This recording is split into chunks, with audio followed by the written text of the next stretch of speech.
शुरू करें। सभी पत्रकार बंधुओं को नमस्कार। आज केंद्र सरकार के द्वारा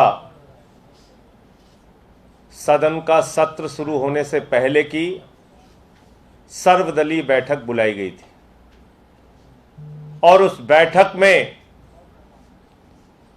मैंने संघीय ढांचे पर लगातार केंद्र सरकार की ओर से जो प्रहार हो रहा है, हमला हो रहा है, राज्य सरकारों के अधिकारों को लगातार छीना जा रहा है, दिल्ली के मुख्यमंत्री के अधिकार को लगातार जो छीना जा रहा है, इन सवालों को सरकार के सामने रखा। और यह बहुत ही गंभीर मामला है, कोई सामान्य बात नहीं है। हमारे आपके राजनीतिक मतभेद 1000 हो सकते हैं, लेकिन सिंगापुर की सरकार ने वर्ल्ड सिटी सम्मेलन में दिल्ली के मुख्यमंत्री अरविंद केजरीवाल जी को आमंत्रित किया, किसी और ने नहीं, सिंगापुर की सरकार ने, जहां पूरे दुनिया भर के नेता आ रहे हैं।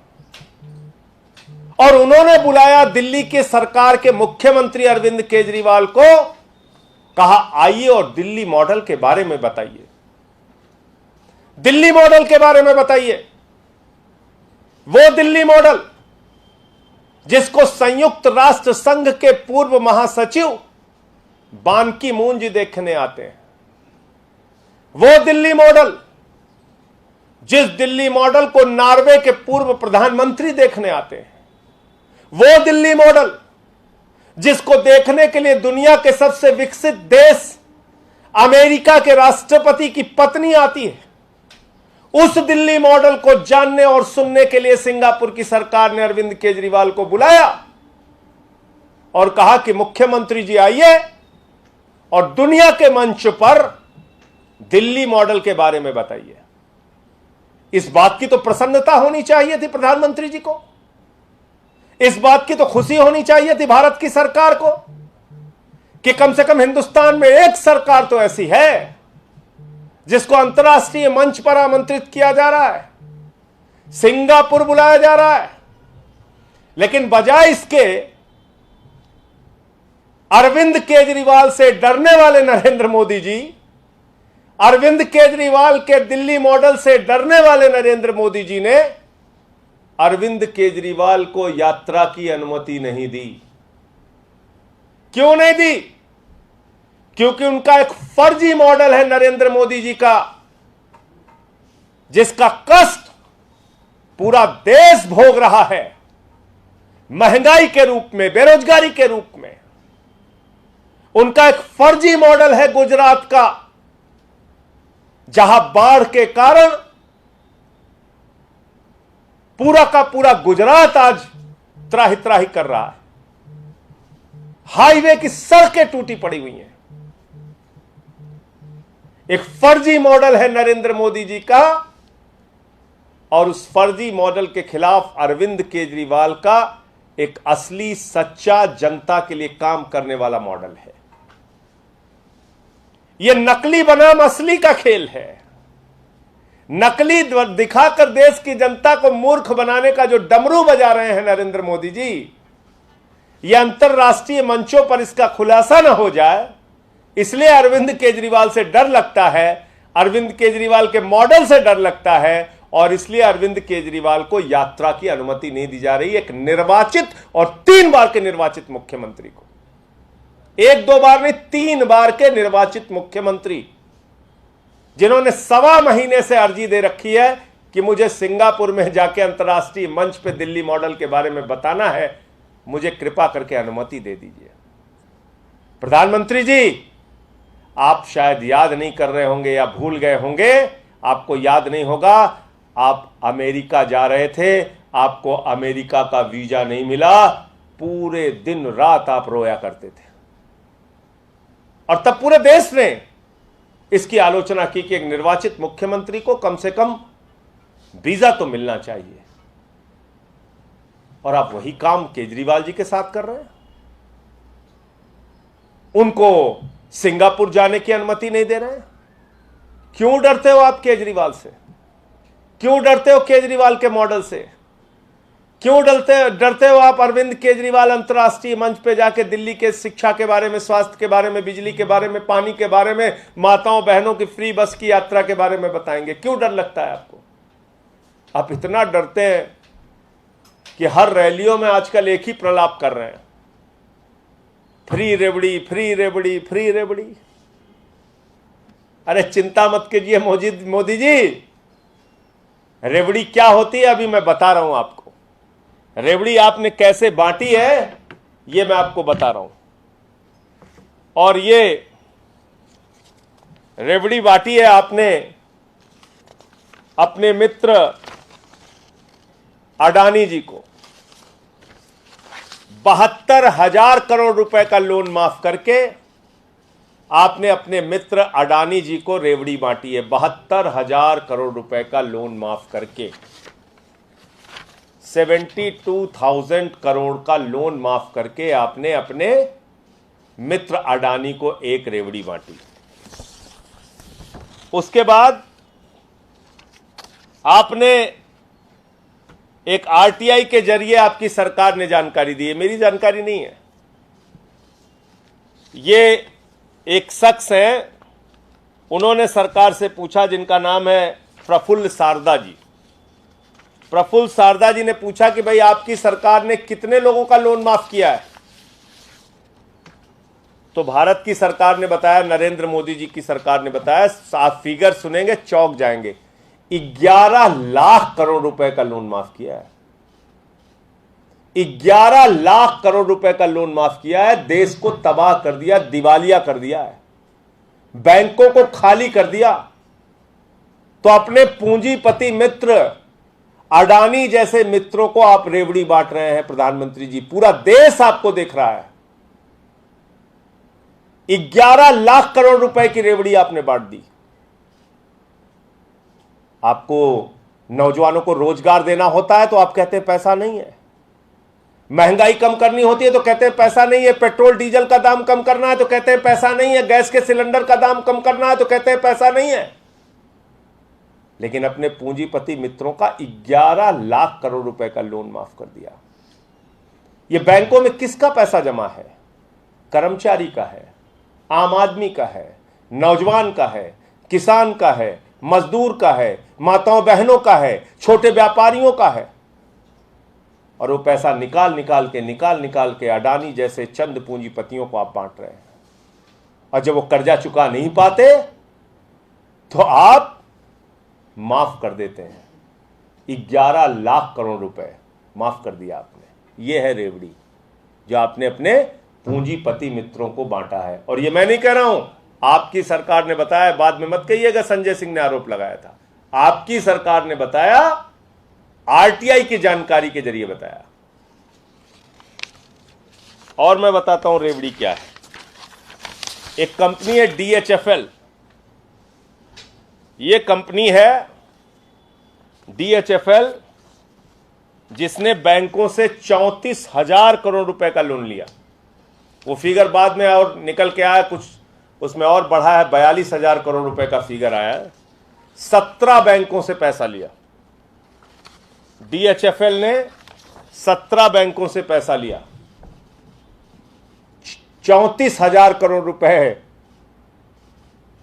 बैंक को कंगाल कर दिया, बैंक को खाली कर दिया DHFL ने।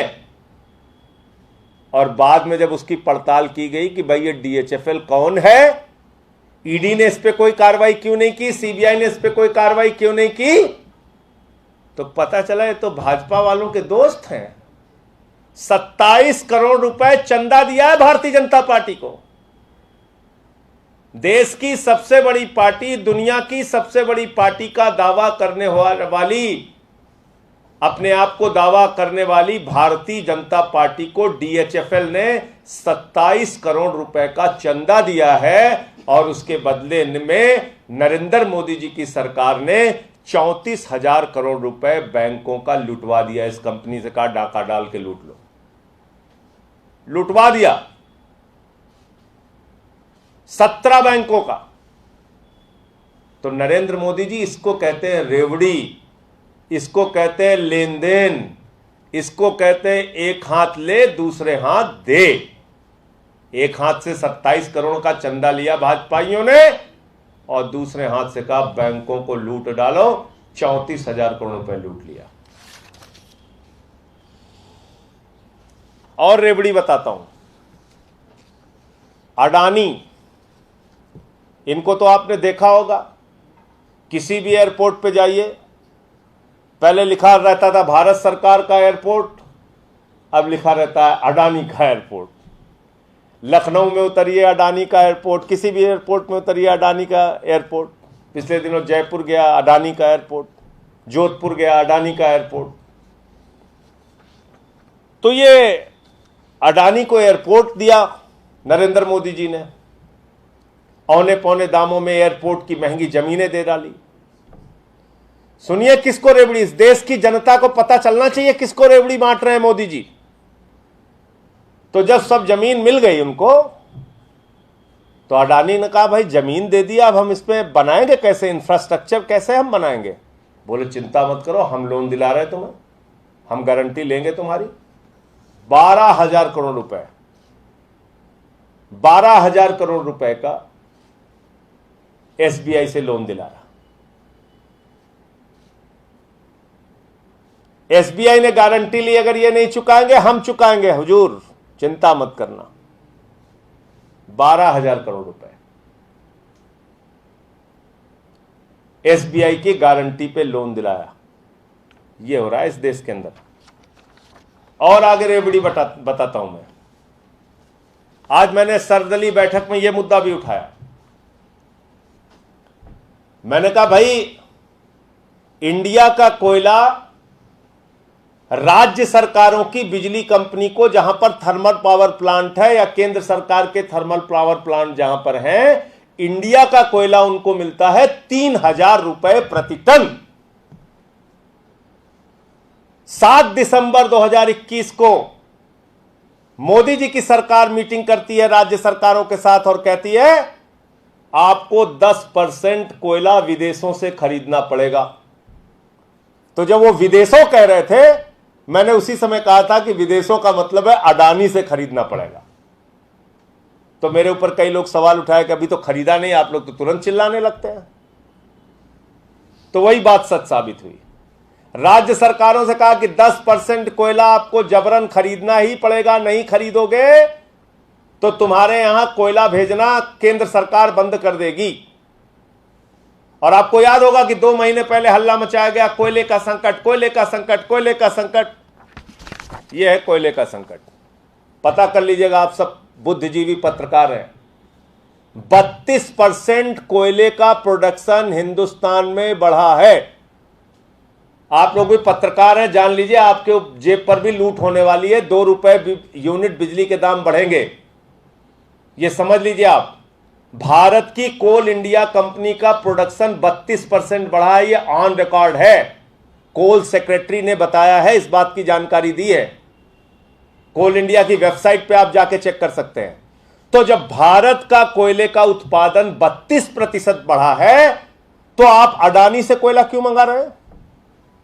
राज्य सरकारों को क्यों मजबूर कर रहे हैं कि वो 10% कोयला विदेशों से मंगाएं?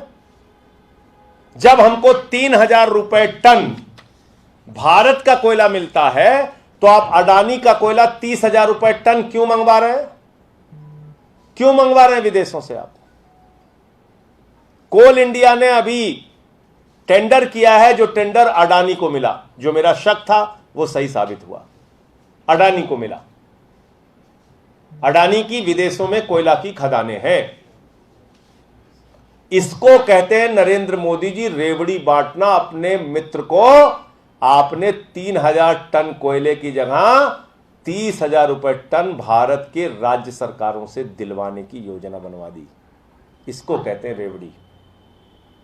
और अरविंद केजरीवाल क्या करते हैं? 300 यूनिट बिजली फ्री हर घर को। अरविंद केजरीवाल क्या करते हैं? फरिश्ते योजना, 50 लाख का भी इलाज हो तो दिल्ली की सरकार उठाएगी। बताइए ये रेवड़ी है क्या? हमारी माताएं बहनें जो मजदूरी करती हैं, जिनको 50 रुपए 100 रुपए रोज बस में खर्च करना पड़ता था, केजरीवाल जी उनके लिए बस की यात्रा फ्री करते हैं। वो ऑटो वाले की, वो रिक्शे वाले की बेटी जो कॉलेज जाने के लिए 100 रुपए खर्च करती थी, उसके लिए बस की यात्रा फ्री करते हैं। बताइए ये रेवड़ी है क्या? मासूम बच्चों को अच्छी शिक्षा देते हैं, 18 लाख बच्चों को अच्छी शिक्षा दे रहे हैं, ये रेवड़ी है क्या? मुफ्त में दवाएं दे रहे हैं, इलाज करा रहे हैं, पानी मुफ्त में दे रहे हैं, ये रेवड़ी है क्या? ये आम इंसान की जरूरत है। तो नरेंद्र मोदी जी, अगर रेवड़ी से इतनी परेशानी है तो अपने सारे सांसदों को जो 5000 यूनिट बिजली मुफ्त मिलती है उसको बंद कराइए। हर महीने 5000 यूनिट फ्री बिजली, बड़े बड़े बंगले, बड़ी बड़ी सुविधाएं, बड़ी बड़ी तनख्वाहें, बड़ी बड़ी गाड़ियां, हवाई जहाज, हेलीकॉप्टर, ये सब बंद कराइए। जनता को बिजली फ्री दे दें केजरीवाल तो रेवड़ी है, बच्चों को अच्छी शिक्षा दे दें तो रेवड़ी है, माताओं बहनों के लिए बस की यात्रा फ्री दे दें तो रेवड़ी है, पानी मुफ्त दे दें, दवा मुफ्त दे दें तो रेवड़ी है, बुजुर्गों को तीर्थ यात्रा करा दे तो रेवड़ी है, और अपने पूंजीपति मित्रों का, अडानी जैसे मित्रों का 11 लाख करोड़ रुपए नरेंद्र मोदी जी आप माफ कर देते हो। वो क्या है? बताइए वो क्या है? हम पूछना चाहते हैं आपसे, वो बताइए देश को कि क्या है। डीएचएफएल से 27 करोड़ चंदा लेके 34,000 करोड़ रुपए देश का लुटवा देते हैं, वो क्या है? वो कहां की रेवड़ी है? लखनऊ की रेवड़ी है कि इंदौर की रेवड़ी है? कहां की रेवड़ी है वो? कि गुजरात की रेवड़ी है? कहां से बांटते हैं आप? तो मोटे मोटे तौर पे ये सारी बातें आपके सामने रखनी थी। मैंने ईडी और सीबीआई के दुरुपयोग का भी मामला सर्वदलीय बैठक में उठाया और मैंने कहा कि अगर आप सत्येंद्र जैन जैसे लोगों को जो मोहल्ला क्लिनिक का मॉडल देते हैं, जो 5 फ्लाईओवर के निर्माण में 300 करोड़ रुपए बचाने का काम करते हैं, ऐसे लोगों को अगर आप जेल में सड़ाने का काम करेंगे, अगर विपक्ष के लोगों का ऐसे गला घोटने का काम करेंगे, तो ये अच्छी राजनीति का संदेश आप देश को नहीं दे रहे हैं। और सदन में इन बातों को लेकर विरोध करेंगे हम लोग, ऐसे शांति से बैठने वाले नहीं हैं। इन बातों को लेकर विरोध करेंगे। ईडी का, सीबीआई का जिस प्रकार से दुरुपयोग हो रहा है, 3000 छापे 8 साल में मारे हैं मोदी जी की सरकार ने, और 0.5% कन्विक्शन रेट है ईडी का। आप समझ सकते हैं कि किस तरह के झूठे मामले बनाने में ईडी लगी हुई है, जहां पर कि किसी को सजा नहीं हो रही है, लेकिन धमकाने के लिए, चमकाने के लिए, दबाव बनाने के लिए, डराने के लिए, फर्जी मुकदमे लगाने के लिए ईडी का इस्तेमाल किया जा रहा है। तो ये विषय भी मैंने सदन के अंदर उठाया। और पंजाब की सरकार ये महंगा कोयला क्यों खरीदेगी, ये भी पूछा सरकार से, तो उनके पास कोई जवाब नहीं था। केजरीवाल जी को यात्रा क्यों नहीं करने दे रहे हो आप, ये जब पूछा तो इसका भी कोई जवाब नहीं था। यानी कि ये उत्तर विहीन सरकार है, जबरदस्ती अपनी बातों को मनवाना चाहती। मुझे इतनी बात कहनी थी। आपके कोई सवाल?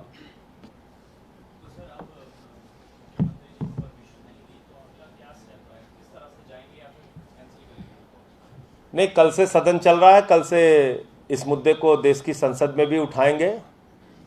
और इस प्रकार की तानाशाही तो नहीं हो सकती कि आप एक 3 बार के निर्वाचित मुख्यमंत्री को सरकारी बुलावे पे ना जाने दें। सिंगापुर की सरकार उनको बुला रही है, उस बुलावे पे आप ना जाने दें।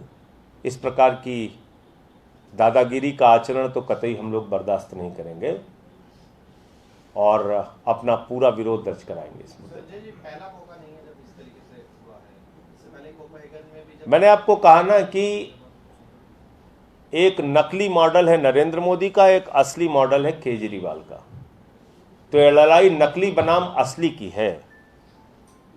तो मोदी जी को केजरीवाल के मॉडल से डर लगता है, केजरीवाल से डर लगता है, इसलिए वो नहीं चाहते कि अंतर्राष्ट्रीय मंचों पर इसकी चर्चा हो, इसलिए रोक लगा रहे हैं।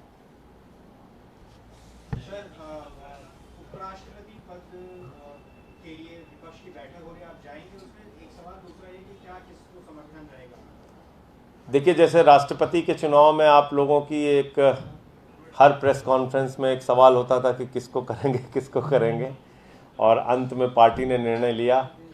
तो मुझे लगता है कि उपराष्ट्रपति के चुनाव के बारे में भी जब पार्टी की बैठक होगी और फैसला होगा तो निश्चित रूप से आपको जानकारी देंगे। अभी इस बारे में कोई चर्चा, कोई बातचीत नहीं हुई है।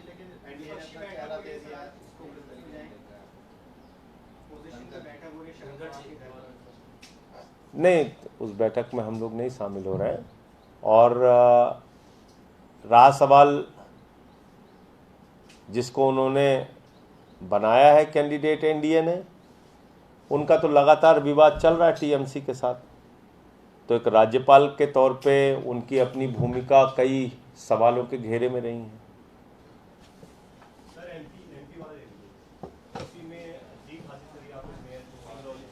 देखिए, अरविंद केजरीवाल जी की अगुवाई में आम आदमी पार्टी पूरे देश में बहुत तेजी के साथ बढ़ रही है। 27 पार्षद हमारे सूरत में जीते थे, उसके बाद पूरे गुजरात में पार्टी खड़ी हो गई। मध्य प्रदेश की घटना कोई सामान्य नहीं है। मेयर का पद कोई छोटा पद नहीं होता। और आपको याद होगा, खुद अरविंद केजरीवाल जी प्रचार करने गए थे सिंगरौली, और वो सीट हम लोगों ने जीती है। रानी अग्रवाल जी वहां मेयर के पद पर विजयी हुई हैं। सबसे पहले तो मैं उनको हृदय से बधाई देता हूं, पूरी पार्टी की ओर से, अरविंद केजरीवाल जी की ओर से, एक एक कार्यकर्ता की ओर से। और मुझे पूरा विश्वास है कि ये मेयर पद की जीत पूरे मध्य प्रदेश में आम आदमी पार्टी को मजबूती प्रदान करेगी। कई जगहों पे हमारे पार्षद भी जीते हैं और मध्य प्रदेश में भी आज से एक बड़ा रास्ता आम आदमी पार्टी के लिए खुल रहा है। ये बहुत ही शुभ संकेत आम आदमी पार्टी के लिए है।